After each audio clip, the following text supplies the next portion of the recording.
Welcome back to the Deep Dive. Great to be back. Today we're diving back into the adaptive ministry framework. This is a really powerful roadmap, isn't it, for servant leaders at Agape Church? Absolutely. It's drawn directly from Pastor Florin's doctoral research. And our journey so far, well, it's introduced the core principles of adaptive ministry, but now we're zooming in. Yeah, on two really critical areas for any thriving church, I think. Definitely. How we authentically engage with the culture around us and how we foster true innovation within our ministry. That's right. So our mission for this deep dive really is to unpack the inherent challenges and maybe the surprising opportunities too. Yeah, opportunities. Intentionally engaging culture without, compromising the church's core mission. Exactly. And we'll also explore how these innovative adaptive approaches can lead to genuine sort of self-sustaining ministry momentum. Okay. And we'll be drawing insights from Pastor Florin's work, which adapted agile methods for ministry, which is fascinating in itself. It really is. We'll connect those ideas to broader concepts of organizational agility too. Okay, let's unpack this. Pastor Florin's research really zeroes in on this fundamental challenge for new churches. How do you truly engage the culture around you without compromising your core mission or critically disrupting the unity within the body itself? Yeah. That's a tension I think many servant leaders grapple with daily. They really do, and that's a crucial starting point, actually. The research shows the struggle often begins with how we even define culture. Right. What is culture? Well, the sources show it's not just one thing you can easily put your finger on. Think of it less like a checklist and more like the invisible operating system of a community. An operating system, I like that. Yeah, it covers everything. Daily habits, rituals people practice, their deepest beliefs, values, basically how they make sense of their world. So it's not just what you see on the surface, it's the underlying beliefs, the traditions. Precisely. Yeah. And it also extends to how groups organize themselves, Yeah. the systems of social relationships, Yeah. and the shared meanings they create, often through what the research calls symbolic products like art, theology, or even just the unspoken social meaning in our daily interactions. So how communities function and communicate, Exactly. and how do individual experiences fit into that picture?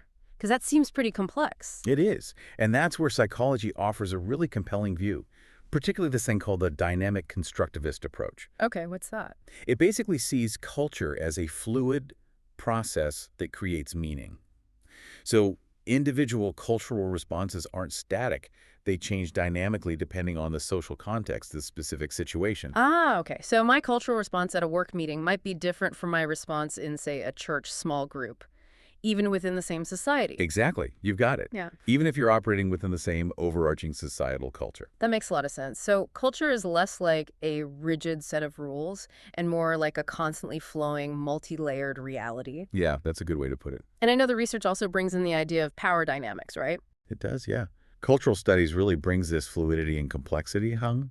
It highlights the constant tension between culture, power, politics, and religion. Okay. And it also introduces this idea of group opinionation. How people often form opinions about a group before they even allow that group to influence them. Oh, interesting. Preconceptions. Right. This dynamic interplay of power perception and these preconceived notions is really crucial when you're thinking about how a church authentically engages its community. So, okay, bringing it back to the listener. Wow.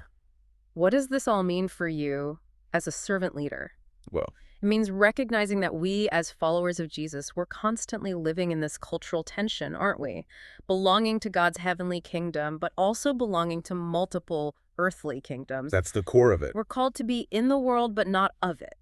And that creates a very real, very active tension that, well, we have to navigate intentionally. And what's fascinating here is how biblical parables, they just illuminate this tension so beautifully and practically.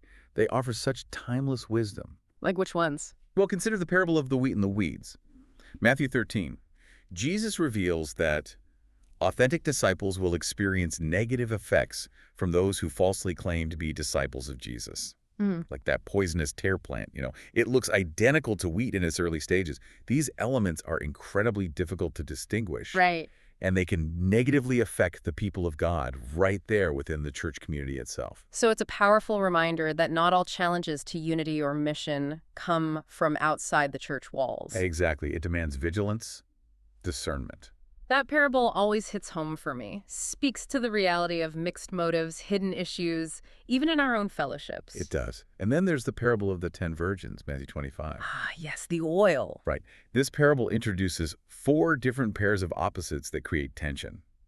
It's about vigilance, yes, and diligent preparation for the future, but also navigating these complex relationships in the present. And the surprising part is often the refusal to share the oil, isn't it? It is. And the takeaway isn't really about a lack of generosity. It's a crucial lesson in strategic resource discernment. It highlights the wisdom in safeguarding essential resources to ensure long-term ministry sustainability. So it challenges that impulse to just always give away everything, even if it costs you your mission. Precisely. You can't give away what you need to survive, basically, or you won't be able to serve anyone in the long run. It's about wisdom. Okay, so if culture is this dynamic, shifting river, and we're called to navigate its currents while staying true to our core, discerning our resources, the inevitable question arises. How do churches move beyond just reacting to this complex landscape? How do we proactively innovate to truly thrive and expand God's kingdom? Yes, And this is where Pastor Florin's framework offers some truly compelling answers, I think. I agree. Pastor Florin's research found that many pastors, they experience this general sense of dissatisfaction with existing ministry models. They felt something wasn't working. Yeah. They recognized a pressing need for new churches willing to challenge some of the existing assumptions behind popular ministry models and willing to experiment with new, innovative ideas. So trying things out. Right. This highlights that innovation isn't just a nice-to-have, it's a fundamental ingredient, as the research puts it, for ministry expression to be truly effective and relevant, especially in a changing world. It's about being proactive, not just reactive. Exactly. And this dissatisfaction, this need for new approaches, it leads directly to the concept of the adaptational model of ministry, right? Which is at the very heart of Pastor Florin's framework. That's the core concept. And it's not about choosing between attractional models, drawing people in, or missional models, sending people out. No, it's not either. It's about having the flexibility to apply both attractional and missional elements to particular circumstances. It's about true agility, isn't it? It is. And this adaptational model, it's built on the idea of self-organizing systems and uses a coaching model of leadership. Okay, unpack that a bit. Self-organizing systems. Coaching leadership. Well, think about it. Instead of top-down command and control, it's about empowering the people who are closest to the work, giving them autonomy. Right. And it also iterates through continual feedback, communal reflection, specific action, and effective adjustment. A cycle. A constant cycle, yeah. To resolve those inherent tensions we talked about, church culture, kingdom culture, world culture, resolving them through explicit actions taken in specific situations. It's a continuous learning and adapting loop. It sounds a lot like agile development in the business world. It really does. That connection is intentional. So how deep does that connection go? Are the challenges similar? Absolutely. The sources make that comparison explicitly. Organizations, whether they're secular or spiritual, face remarkably similar challenges when they try to adapt and innovate. Like what? Well, this adaptive approach contrasts sharply with common organizational problems. Things cited in the 2024 Business Agility Report, for instance. They list problems like siloed or complex organizational structure, where departments are disconnected, operating in isolation. Yeah, that kills flexibility. It really does. They also point to resistance to change, which often comes from overly ambitious scope or just unclear communication. Trying to do too much too fast. Exactly. It's like trying to move a mountain by just shouting at it. You end up exhausting everyone and nothing actually shifts. And finally, things like poor planning processes. Those really inflexible annual budgeting cycles that make it impossible to adjust quickly when things change. So those rigid structures and planning methods, they actively hinder the very agility that the adaptational model is aiming for. Precisely. It sounds like the church context faces many of the same practical organizational hurdles as any business trying to be nimble. That's fascinating. So what does the report say works? Well, the report points to empower with accountability as a top predictor for high-performing organizations, giving people freedom, but also responsibility. Makes sense. Empowerment. But here's the kicker. It notes that this capability is one of the slowest to establish. Often takes over 8 years to become mature. 8 years, wow. 8 years. That's a significant commitment. It really challenges the idea of quick wins in organizational change, doesn't it? Especially in a church context. It certainly does. It underscores that need for long-term commitment for real change, real innovation. Exactly. So, okay, let's make it concrete. What does this look like in the real world of ministry? At Agape, maybe, or beyond? How does this adaptational model actually play out in daily church life?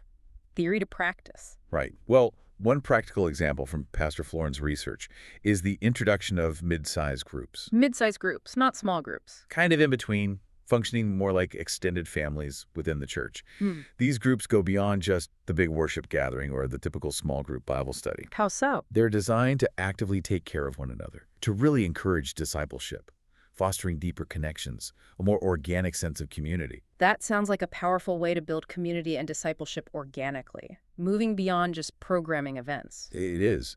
And another key innovation is viewing community engagement as an act of worship. Okay, explain that. Community engagement as worship. Yeah, it fundamentally shifts outreach. It stops being an extra activity, something you do after the quote-unquote real worship service. Right, like an add-on. Exactly. Instead, it becomes a core expression of faith itself. This fosters transformational encounters, the research says, for both the church and the community. It sort of blurs the lines between us and them.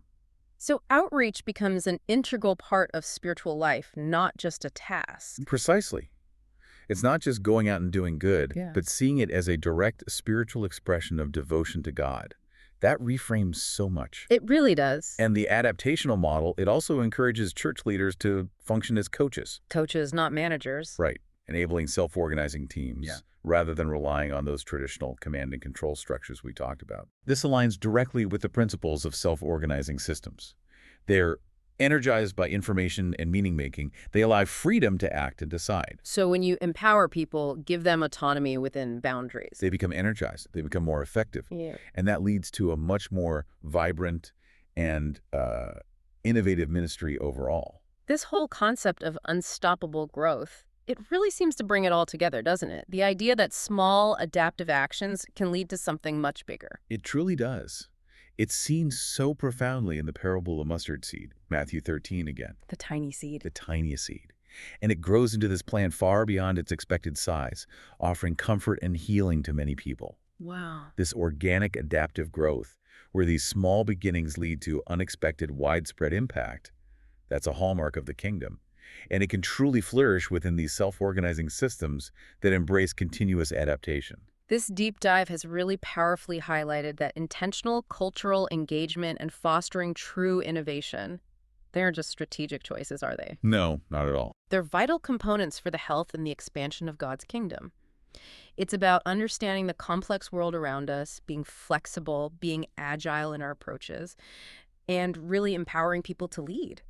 We've definitely seen how understanding the multifaceted nature of culture, embracing these adaptive models like Pastor Florin's framework, empowering teams with real accountability, and cultivating self-organizing systems, how all that can lead to ministries that are flexible, impactful, and truly alive. Yeah. And these aren't just abstract ideas floating around. They're actionable pathways to more vibrant ministry and ultimately deeper impact. So bringing it home for everyone listening, what does this all mean for you as servant leaders at Agape or wherever you serve? How might embracing this adaptive, iterative approach transform the way you engage your community? Yeah, how could it foster innovation within your own ministry context? What's one small step maybe you could take this week to begin to iterate through continual feedback, communal reflection, specific action, and effective adjustment right where you are in your own sphere of influence? Maybe think about how you can empower others. Or perhaps identify one cultural tension where just a small adaptive action could make a big difference. Yeah, and maybe, just maybe, grow into something unexpectedly large, like that mustard seed. Exactly. Something to really think about.